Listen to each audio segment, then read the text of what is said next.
안녕하세요. 문성우입니다. 이 ESG에 대해서 참 요즘 얘기들이 많아요. A, B, C, D, E, F, G가 아니고 A, B, C, D, ESG다 할 정도로. 그런데 이렇게 ESG가 활발한데 도대체 이게 내 인생과는 무슨 관계가 있을까 궁금하기도 하실 겁니다. 오늘 제가 그 말씀을 좀 드리겠습니다. 저는 ESG에 관한 책을 2권 썼고요. 현재 법무법인원의 고문으로 있으면서 한국 ESG학회 부회장을 맡고 있습니다. 자, 지속가능 발전 1987년에 나온 얘기죠. 현재 세대가 미래 세대의 발전을 방해하지 않으면서 현재 세대가 알아서 발전해라, 이 얘기입니다. 그러니까 현재 세대는 미래 세대 걸 뺏어 쓰거나 당겨 쓰거나 훔쳐 쓰면 안 됩니다.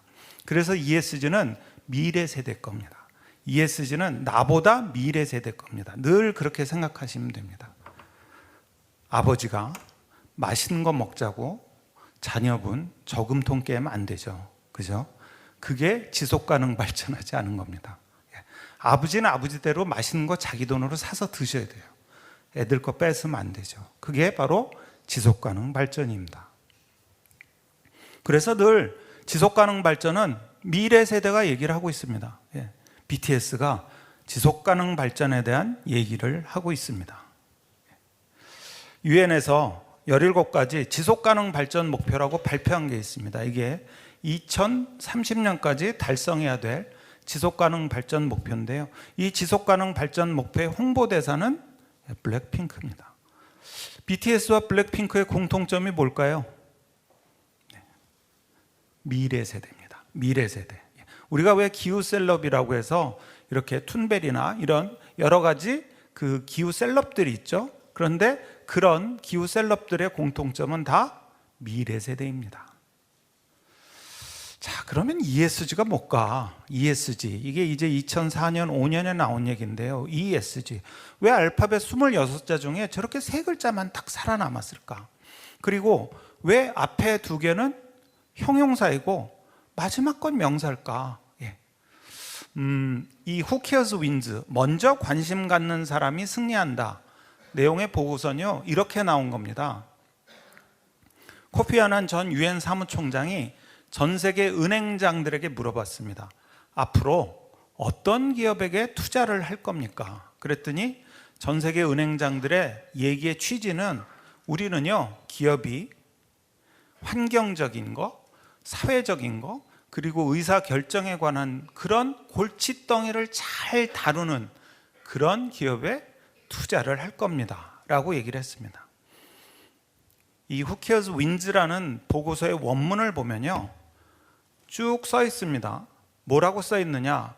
앞으로 이해관계자들과 환경적인 이슈, 사회적인 이슈, 지배구조에 관한 그 이슈의 통합이 잘 이루어질 때 그 대화도 원활해지고 은행들도 돈을 잘 대주겠다, 이런 취지입니다.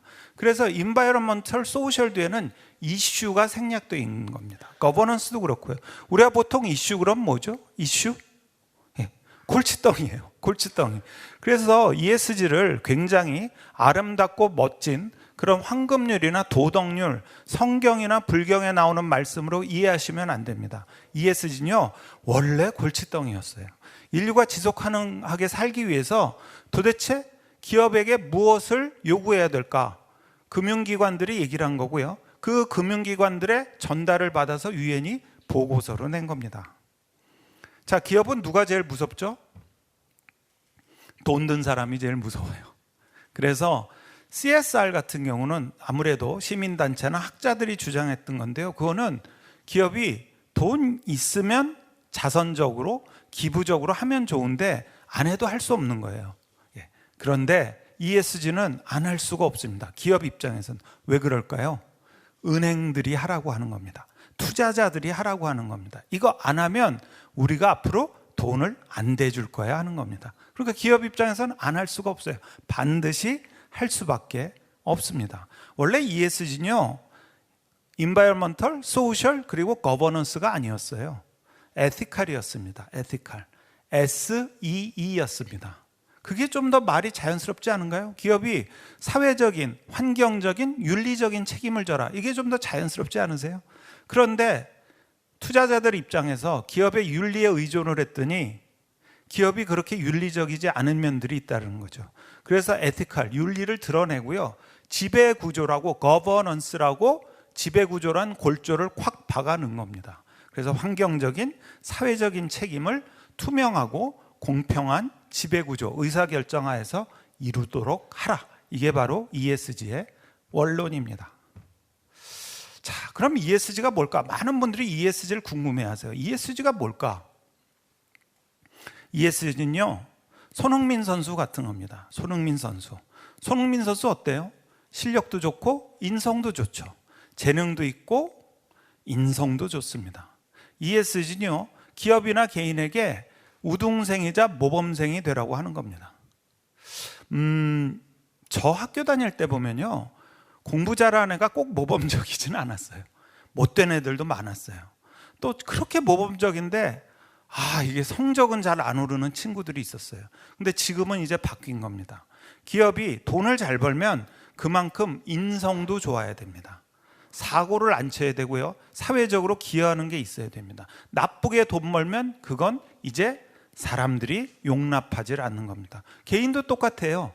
아무리 재능이 있고 실력이 있어도요, 인성에 문제가 있으면 많은 사람들이 외면을 합니다. 이게 지금의 시대 가치입니다.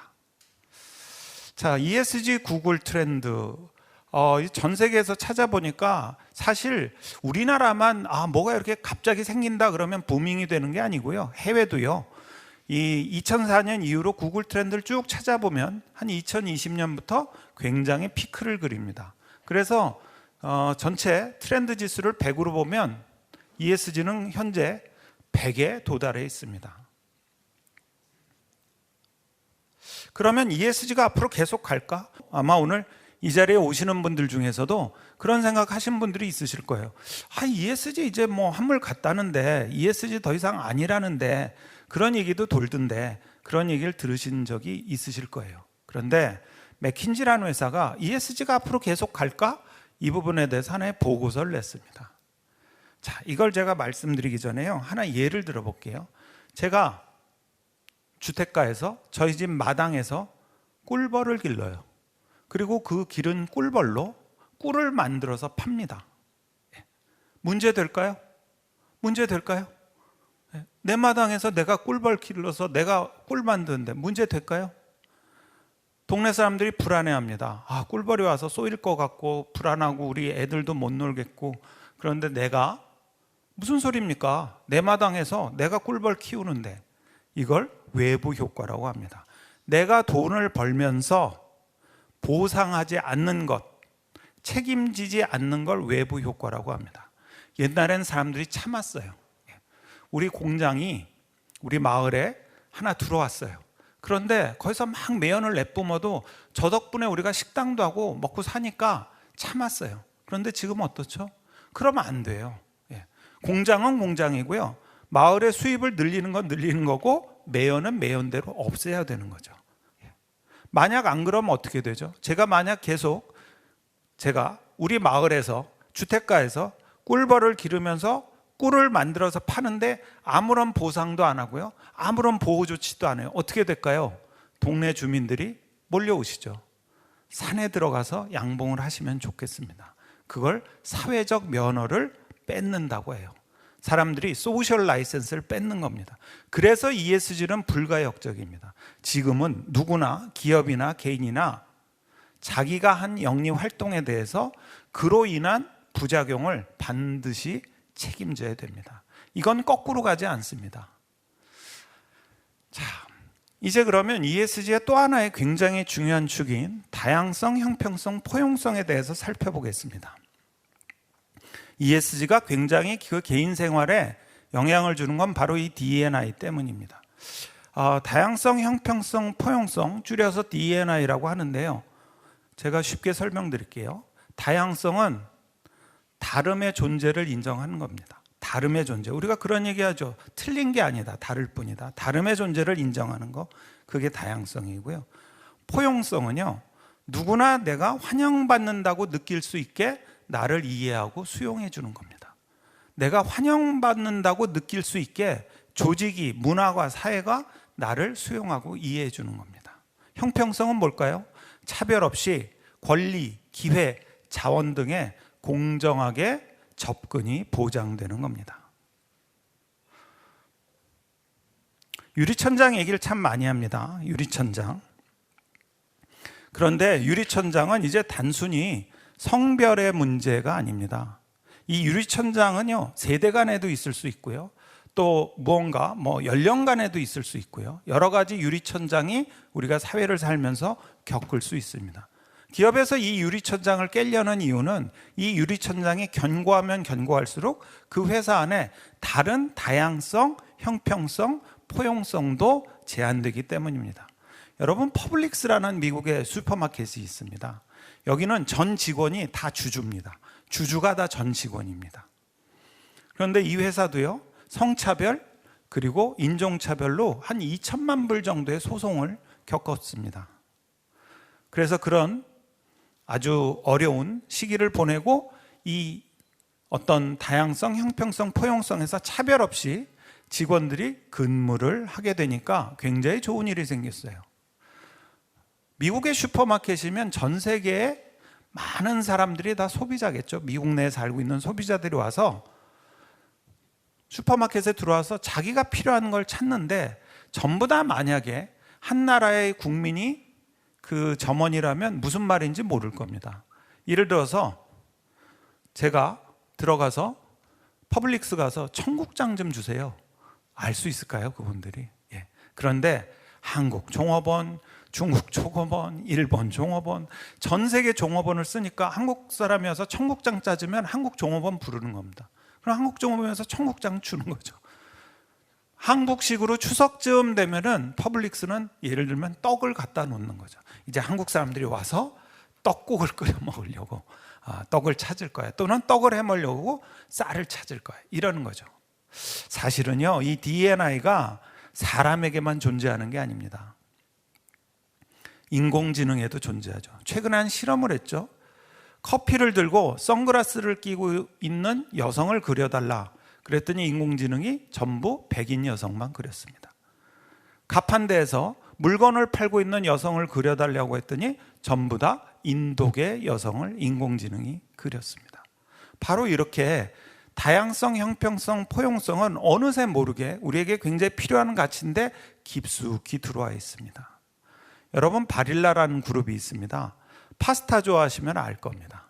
이 바릴라라는 그룹은요, 가족 기업이라서 이 구이도 바릴라는 회장이 4대째 회장입니다. 그런데 한 라디오 MC가 이 바릴라 회장에게 물었습니다. 아니, 회장님네 회사는 왜 동성애자 가족들에 대한 광고를 안 합니까? 그랬더니 바릴라 회장이 이런 취지로 얘기를 합니다. 나는 아빠인 남자, 엄마인 여자, 그리고 애들, 이런 전통적인 카톨릭 가정의 가치를 중시합니다.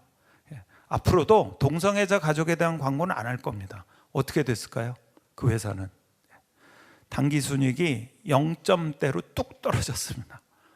유튜브에 바릴라 회장에 나와서 막 사과를 합니다. 엄청 사과를 합니다. 그런데 사람들은 그 바릴라 그룹을 동성애 혐오증 기업으로 손가락질을 하고 불매운동을 벌립니다. 그래서 바릴라 그룹이 애를 쓰고 온갖 애를 쓰다가 결국은 포장지를 바꿉니다. 저렇게 여성분 두 분이 바릴라 파스타를 맛있게 드시고 있는 장면, 이 장면을 담은 포장지를 출시했더니 그제서야 사람들이 마음을 풀고 진짜 이 바릴라 그룹이 반성을 했구나. 매출도 제자리로 돌아오고요. 블룸버그라는 언론사도 칭찬을 했습니다. 우리가 알게 모르게 사실은 참 말조심을 하고 살아야 됩니다. 언젠가 제가 뉴스에서 보니까 효자 상품만 있는 게 아니고 효녀 상품도 있다고 하더라고요. 이렇게 우리가 언어에 보면 반드시 그런 알 수 없는 자기도 이런 차별과 제약을 가하고 있는 거죠. 이 앱은요, 콜드플레이가 만든 앱입니다. 이 콜드플레이는요, 전 세계적으로 순회 공연을 해서 돈을 벌기 때문에 이 콜드플레이 같은 경우는 사실은 ESG적이지 않은 활동을 많이 하는 거죠. 전 세계 막 돌아다니니까 탄소 배출 막 하겠죠. 또 하나 하는 게 뭘까요? 공연하면 전기 많이 쓰죠. 또 하는 게 뭘까요? 여러분은 공연 끝나면 남는 게 뭐죠? 쓰레기요. 그래서 콜드플레이는 무대도 태양광 패널로 바꾸고 무대 설치도 현지에서 최저로 조달을 하고 또 옮겨 다닐 때 지속 가능 항공유를 쓰고 인력도 최소한 그 로컬 인력을 쓰면서 옮겨 다닙니다. 그런데 이 콜드플레이가 그런 저탄소 투어를 하면서 하나 만든 게 이 앱입니다. 이 앱은요, 여러분들도 까실 수 있어요. 까셔서 내가 언제 어느 때 콜드플레이 공연을 보러 가겠다 그러면 거기서 권고하는 여행 루트가 나옵니다. 탄소를 최대한 덜 쓰는.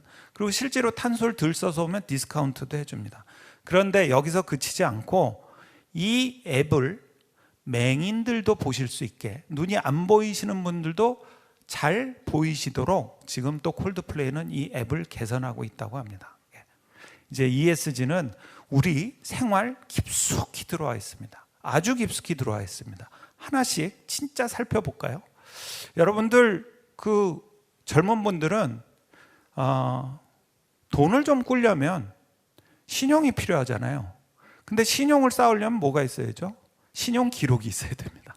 신용 기록이 없어서 신용을 못 쌓는 거죠. 그래서 이제 대한신용평가라고요. 포용금융의 일환으로 이 대한신용평가가 나오고 있습니다. 반드시 은행과 거래를 안 해도요, 통신료 잘 내시고요, 세금 잘 내시고요, 신용 기록이 좋고 평판이 좋으면 거기에 맞춰서 신용 기록이 쌓이는 거죠. 자, 한번 우리가 의식주 차원에서 한번 살펴볼까요? ESG는 도대체 나랑 무슨 관계가 있을까? 요즘 굉장히 그 지속가능 패션에 대한 관심이 많습니다. 제가 오늘 이렇게 옷을 입고 온 것도 이 청바지가 그 친환경 청바지라고 해서 입고 왔습니다. 요즘 뭐 커피 원두 또는 가마니 그리고 현수막, 입담한 청바지 이런 걸로 굉장히 옷이나 가방을 많이 만들고 있죠. 업사이클링도 하고요. 이 행동주의, 내가 생각하는 옳은 방향으로 내가 행동을 한다. 그리고 나의 가치를 표현하는 가치 소비를 한다. 이 두 가지가 합쳐진 게 바로 패션입니다. 패션이 그 두 가지를 완성시키고 있는 거죠. 그런데 과연 이렇게 지속가능 패션이 그냥 이렇게 가다 말 것인가? 아니에요. 구찌는요, 앞으로 모피로 옷을 만드는 걸 점점 줄이겠다고 합니다. 아마 가죽도 점점 사라질 겁니다. 독일의 베를린 같은 경우는요, 굉장히 그 그린 패션 도시입니다. 그래서 그린 패션 투어라고 해서요, 독일의 그런 그린 패션 도시를 다니면서 투어하는 프로그램도 있습니다. 자, 두 번째 먹는 겁니다. 의식주 중에 먹는 거. 이 미쉐린이라는 타이어 회사가 타이어 많이 쓰라고 미슐랭 가이드를 만들어서 맛집을 소개했다는 얘기가 있죠. 근데 바로 그 미슐랭 가이드에서 이제 그린스타를 붙이기로 했습니다. 그래서 그린스타가 붙은 식당들이 있습니다. 거기는 지속 가능한 연료, 그 다음에 음식물 쓰레기 덜 쓰고요. 그리고 멸종 위기에 있는 동물들 갖고 음식 재료로 안 씁니다. 생물 다양성도 보존하고요. 전 세계 한 300곳 정도 있는데 우리나라도 한두 곳이 있는 걸로 알고 있습니다. 기왕이면 드실 때 이 그린스타 뭐 꼭 이 식당에 국한되지 않더라도 이렇게 친환경 식당 그리고 음식물 쓰레기 덜 쓰는 식당, 덜 버리는 식당 이런 데 가셔서 식사하시면 좋을 것 같아요. 자, 그 다음에 이제 주입니다. 우리가 사는 거. 브라운 빌딩이라고 있습니다. 전통적인 건물이에요. 굉장히 에너지도 많이 쓰고요. 열 효율도 떨어지는 곳입니다. 그런데 요즘 이제 그린 빌딩이 나오고 있죠. 에너지 효율도 높고요. 그 다음에 친환경 건축재 쓰고요. 숲세권이라고 해서 정말 숲속에 그런 아파트나 집을 지으면서도 절대로 환경을 망치지 않는 이런 그린 빌딩들이 있습니다. 그런데 이 그린 빌딩은요, 가치도 높아요. 만약에 여기 계신 분들 중에 내가 나중에 부동산 투자하겠다 그러면 이게 그린 빌딩인지 브라운 빌딩인지 잘 보십시오. 갈색 건물인지 녹색 건물인지 잘 보셔야 됩니다. 물론 아직은 녹색 건물이 임대료가 비쌉니다. 하지만 지속 가능성으로 볼 때 녹색 빌딩이 훨씬 더 가치를 많이 받게 될 겁니다. 우리가 먹고 입고 사는 것 전부 다 ESG가 우리에게 푹 스며들어 있습니다. 놀아야죠. 우리 먹고 입고 사는 것 말고 놀아야죠. 유럽여행위원회가 키워드로 삼은 게 지속가능 관광입니다. 놀다 보면요, 탄소 배출도 하고 쓰레기도 버리게 됩니다. 이런 거 줄이자는 거죠. 이태리의 베네치아 같은 곳이 대표적인 과잉 관광 지역입니다. 도시는 작은데요, 엄청나게 많은 관광객들이 오는 거죠. 근데 우리는 앞으로 기왕이면 놀 때 ESG를 생각하며 놀자는 거죠. 지금 이 CNN이 뽑은 전 세계에서 가장 지속 가능한 스키장 리조트는요, 리프트 에너지도 최대한 덜 쓰고요, 공기질도 유지하고요, 그리고 낭비가 없도록, 자원 낭비가, 에너지 낭비가 없도록 하는 그런 스키장들을 뽑아놨습니다. 자, 호텔에 가도요, 요즘은 쓰레기 줍기 패키지까지 등장했습니다. 요즘 호텔에 가보면 점점 이렇게 개인용 어메니티라고 하죠, 조그만 샴푸 이런 거 줄고요, 점점 대용량을 갖다 놓는다고 합니다. 쓰레기 줄이기 위해서요. 그리고 또 특별히 그 숙박객이 요청하지 않으면 호텔 객실 청소를 굳이 매일 하지 않는 곳도 있다고 합니다. 물론 그 숙박객이 며칠을 머물 동안요, 최대한 지구에 대한 피해, 해악을 줄이는 거죠. 자, 뿐만 아니라요, 플로깅이라고 아시죠? 우리 걸으면서 뛰면서 쓰레기 줍는 거. 요즘은 또 플로깅이 유행이죠. 기왕이면 스킨스쿠버 다이빙을 하면서 바닷속에 들어가서 쓰레기를 주워오는 겁니다. 여러분이 여가를 즐기시면서 음식을 드시면서 어딘가 여행 가시면서 늘 여러분들은 ESG를 가까이 하고 ESG를 실천하실 수 있습니다. 그런데 우리가 이렇게 잘 먹고 잘 입고 잘 살려면 돈을 벌어야겠죠. 예. 어떤 분이 그러시더라고요. 돈을 버는 가장 좋은 방법은 흐름을 타는 거라고요. 지금은 분명히 ESG의 시대입니다. 그런데 그 흐름이 참 좋은 흐름입니다. 지구에 대해서 책임을 지고요, 미래 세대를 생각하면서 돈을 벌 수 있는, 성장할 수 있는 아주 좋은 기회입니다. 국가에서도요, 이렇게 ESG 인력을 양성하고 성장시켜 주고요, 그리고 그린 일자들이 막 떠오르고 있습니다. 그린 일자리. 그린 일자리는 무엇이 있을까요? 첫 번째, 스마트 모빌리티, 자율주행, 전기차, 수소차, 이런 것들이 전부 다 그린 모빌리티입니다. 이런 데 기술이나 재능이 있으신 분들께 큰 기회가 열려 있고요. 두 번째, 친환경 선박도 엄청나게 지금 수요가 많습니다. 그래서 LNG 같은 저탄소 연료를 쓰는 친환경 선박 기술. 그 다음에 또 각광받는 게 그린 스마트 도시 기획가가 있어요. 아까 제가 그린 빌딩 말씀드렸잖아요. 그런 빌딩과 자연들이 잘 조화를 이루면 그 도시 자체가 그린 도시가 되죠. 그런 그린 스마트 시티를 기획하는, 예를 들면 건축, 건설 등을 공부한 분들이 가실 수 있는 일자리죠. 다음에 에너지에 관한 일자리가 있습니다. 우리가 예를 들어서 태양광을 쓴다고 하면, 해가 많이 나는 날은 우리가 태양광을 잘 활발하게 에너지를 모았다가 비 온 날은 어떻게 해야 될까요? 그 에너지. 비 온 날은 태양광 에너지가 없잖아요. 그래서 에너지가 막 나올 때, 에너지가 생산될 때 그걸 잘 모아뒀다가 오늘처럼 흐린 날, 해가 안 나는 날, 비 온 날 그 에너지를 다시 쓸 수 있도록 잘 통에 담가두는 겁니다. 그렇게 담아두었다가 다시 쓰는 거고요. 또 이산화탄소, 탄소도 마찬가지죠. 탄소도 늘 이산화탄소는 안 좋다 하는데 어쨌든 그걸 잘 잡아가지고 저장했다가 그게 필요하면 또 활용하는 기술 등등, 이렇게 그린 일자리들은 쏟아지고 있습니다. ESG 시대는요, 내가 먹든 입든 놀든 살든, 내가 돈을 벌든 성장하든 늘 ESG 안에서 기회를 찾으시기 바랍니다. 국가에서 이렇게 지원도 많이 합니다. 물론 작년 자료지만 국가에서 정책적으로 이런 지속가능금융, 녹색금융 등으로 지원을 많이 하고 있습니다. 창업을 염두에 두신 분들은요, 저런 창업 지원과 그 다음에 기후테크 한번 고려해 보세요. 기후테크, C테크라고도 하죠. 클라이밋 테크. 여러분, 기후테크에선 여러분들이 생각하는 것보다 훨씬 많은 기술 기회가 있습니다. 클린테크, 재생에너지 사용하는 거죠. 카본테크, 탄소에 관한 기술입니다. 에코테크, 자원에 관한 기술입니다. 푸드테크, 농축산 분야의 탄소 저감입니다. 지오테크, 지역적으로 기후위험 관리를 하는 곳입니다.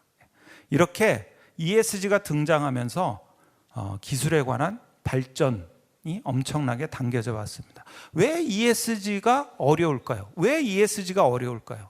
ESG는요, 새로운 경영 문법입니다.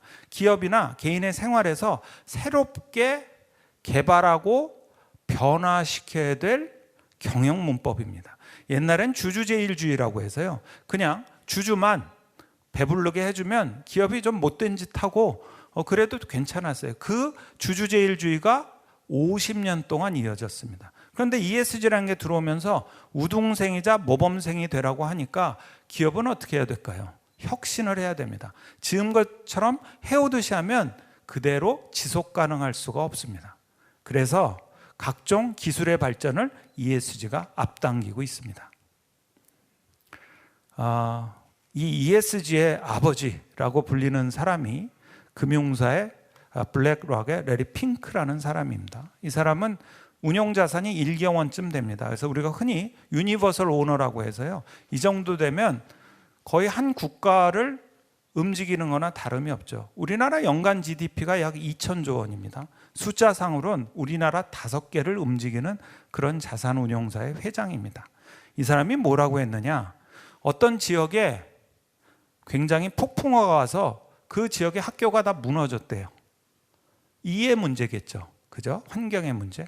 그런데 그 지역의 학교가 다 무너진 바람에 학생들이 교육을 못 받아서 교육 격차가 생겼습니다. 이건 무슨 문제일까요? S의 문제입니다. 그러면서 레리 핑크가 한 얘기는 E와 S와 G를 구분할 게 아니다. ESG는 다 연결되어 있다는 취지로 얘기를 합니다. 여러분들 이렇게 테크로 여러분들이 혁신을 가져오시는 것, 이것 역시 전부 다 S와 G와 모두 관계가 있습니다. 예술 분야에서도요, 이건 한 예입니다. ESG 특화 사업을 지원합니다. 그리고 스타트업들도 물론 투자를 하지만, 특히 글로벌 펀드들이 투자를 많이 하지만 스타트업에 대해서도 투자 지침이 새로 생겼습니다. 옛날엔 유망하고 당장 수익성이 좋을 것 같은 회사에만 투자를 했는데요, 지금은 어떨까요? 지금은 부정적인 네거티브 스크리닝이라고 해서요, 그 회사가 도박을 하거나 뭔가 안 좋은 산업에 있거나 또는 고탄소 기업이거나 어쨌든 그 스타트업이 문제가 있으면 거기에 투자를 하지 않거나 심지어 했던 투자도 회수를 합니다. 그럼 우리가 포지티브 스크리닝으로 바꿔볼까요? 만약 그 기업이 ESG 기업이고요, 그리고 탄소 배출을 줄여가고 있고요, ESG적인 가치를 잘 실천한다, 돈은 거기로 몰리게 돼 있습니다. 존 웨슬리라는 신학자, 신앙인, 종교인이 있습니다. 이 존 웨슬리가 했던 얘기가 이겁니다. 최대한 많이 벌고, 최대한 많이 모으고, 최대한 많이 나눠줘라. ESG라고 하면서 자본 투자에 대해서는 가끔 이분의 얘기를 인용을 합니다. 자, 지금 돈은 어떻게 흘러가고 있을까? ESG는요, doing good by doing well입니다. doing good by doing well. 잘해서 좋은 일을 하라는 겁니다. 돈을 좋게 벌라는 겁니다. 나쁘게 돈 벌면 안 되고요, 이제 돈을 버는데 좋은 방법으로 벌어야 됩니다. 그래서 이렇게 ESG에 수많은 펀드들이 있습니다. SHE, WOMN, NACP, SDGA. 제가 일일이 말씀은 안 드리는데 ESG 책임을 잘 하는 그런 회사들의 지수를 따라서 투자하는 그런 상품들입니다. 제가 이거를 어떤 투자의 의견으로 드리는 건 아닙니다. 실제로 지속가능 펀드나 ESG 투자가 수익률이 높은가 낮은가 하는 데선 여러 갑론을박이 있습니다. 제가 말씀드리고 싶은 건요, 우리가 먹고 입고 살고 즐기고 그리고 성장하고 창업하고 취업하고 돈을 벌고 그리고 내가 돈을 투자한다면 늘 ESG를 머릿속에 넣어두시라는 겁니다. 자, 내 인생과 ESG 다시 돌아가 보죠. ESG는요, 우등생이자 모범생이 되라는 겁니다. 실력과 인성이 다 좋아야 됩니다. 사람이든 개인이든 그래야 됩니다. 그런 사람과 그런 기업만이 앞으로 경쟁력이 있습니다. 지원 정책, 엄청나게 ESG의 지원 정책이 앞으로도 쏟아질 겁니다. 그리고 돈의 흐름, ESG를 잘하는 기업에 투자를 하게 되고요. ESG를 잘하는 기업이 투자를 받게 됩니다. 좋은 일을 하면서 돈을 버는 것, 이것보다 아름다운 것이 있을까요? 여기 계신 많은 분들이 참여하고 즐기며 그 안에서 성장 기회를 찾고 부를 축적하시기 바랍니다. 여러분, 세답족백이란 말이 있습니다. 남의 빨래를 해줄 때요, 손으로 빨래하는 것보다 내가 양말을 벗고 맨발로 꾹꾹 밟아서 빨래를 해주면 빨래도 깨끗해지고요, 내 발도 깨끗해진다는 마음입니다. ESG가 그겁니다. ESG는 여러분들께 기회고요, 내 인생 어느새 나의 퍼스널 라이프에 ESG는 깊숙이 들어와 있으니까 즐기고 참여하고 그리고 성장하고 그 안에서 돈을 버십시오. 제 말씀은 여기서 마치겠습니다. 잘 되십시오. 감사합니다.